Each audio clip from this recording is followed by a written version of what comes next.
हाय, मी नीलम. देशाटन प्राध्यापक किसनराव कुराडे पाटील यांच्या या पुस्तकातील ही कथा ऐकूया. चीनची चिंगी. चीनची चिंगी जेनी खूप चुणचुणीत वाटली. पूर्वजन्मीची कन्या असावी खात्री माझी पटली. फारच थोड्या कालावधीमध्ये गट्टी आमची जमली. कुटुंबियांसारखीच आमच्यामध्ये दिवसभर ती रमली.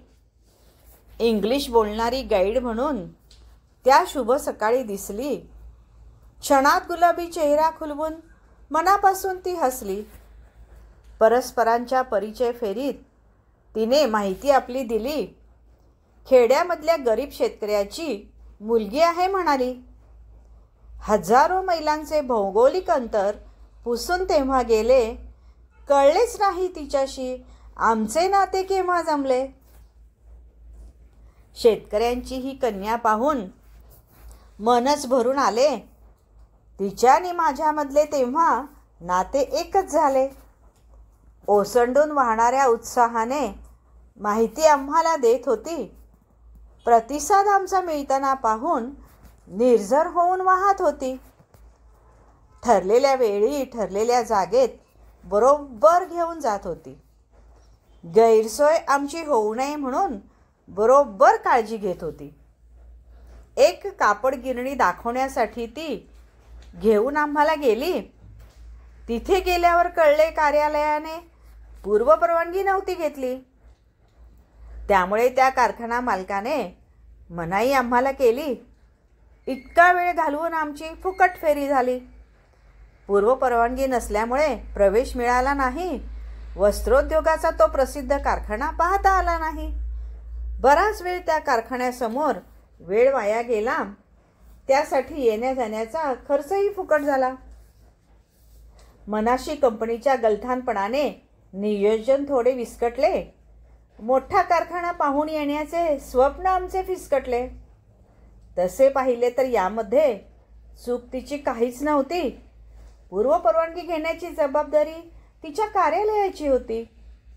नाराज झालेले काही सहप्रवासी बिच्चारीवर त्या बिथरले.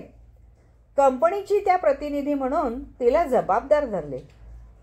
चिडलेल्या काही प्रवाशांनी आपला राग तिच्यावर काढला. आमच्यापैकी एक जण तर तिला सरळ शिव्याच देऊ लागला. इंग्रजीतून शिव्या देण्याचे सामर्थ्य आम्हाला दाखवले. पोरीचा दोष काहीच नसताना विनाकारण तिला दुखावले. चूक तिची काही नसताना बोलणी खावी लागली. आनंदाने फुलणारी कळी क्षणात कोमेजून गेली. नाराज झालेल्या त्या फुलराणीला हसवण्याचा मी प्रयत्न केला. पुन्हा चेहरा खुललाच नाही जो एकदा हिरमुसला. संध्याकाळी निरोप घेताना तिने माईक हातात घेतला. आमची समजूत काढण्याचा प्रयत्न मनापासून केला. निरोपाचे भाषण तिने हृदयापासून केले. डोळे त्यावेळी तिचे अश्रूंनी होते डबडबलेले. आवंडे गिळत आतल्या आत भरलेल्या कंठाने म्हणाली, तुम्ही सर्वांनी क्षमा करावी. आज चूक माझी झाली. तुमच्या मनाप्रमाणे सेवा करू शकले नाही. बॉस मला मी स्वतःला क्षमा करू शकणार नाही. या देशातील कायद्याप्रमाणे शिक्षा मजला होईल. ग्राहकांना नाराज केल्याबद्दल कदाचित नोकरी माझी जाईल. भरून आलेला आवाज त्या पोरीचा जखमा करून गेला. जे जेनीला वाईट बोलले त्यांनाही मग पश्चाताप झाला. भावनेच्या भरात तिच्या बॉसचा मी मोबाईल नंबर घेतला. तिच्याबद्दल आमची तक्रार नसल्याचा निरोप त्याला दिला. जवळ जाऊन जेनीच्या मी सांत्वन तिचे केले. समजुतीचे शब्दचार सहानुभूतीने सांगितले. मस्तकावर तिच्या हात ठेवून आशीर्वाद तिला दिला. भारतात आली तर भेटण्यासाठी आग्रह तिला केला. पत्ता माझा घेत असताना तिच्या नजरेत भाव होता. मी कोणी परका नसून तिचा बापच समोर उभा होता.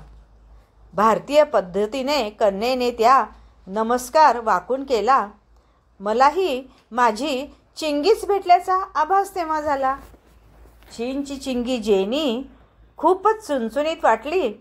पूर्वजन्मी माझी कन्या असावी खात्री मला पटली.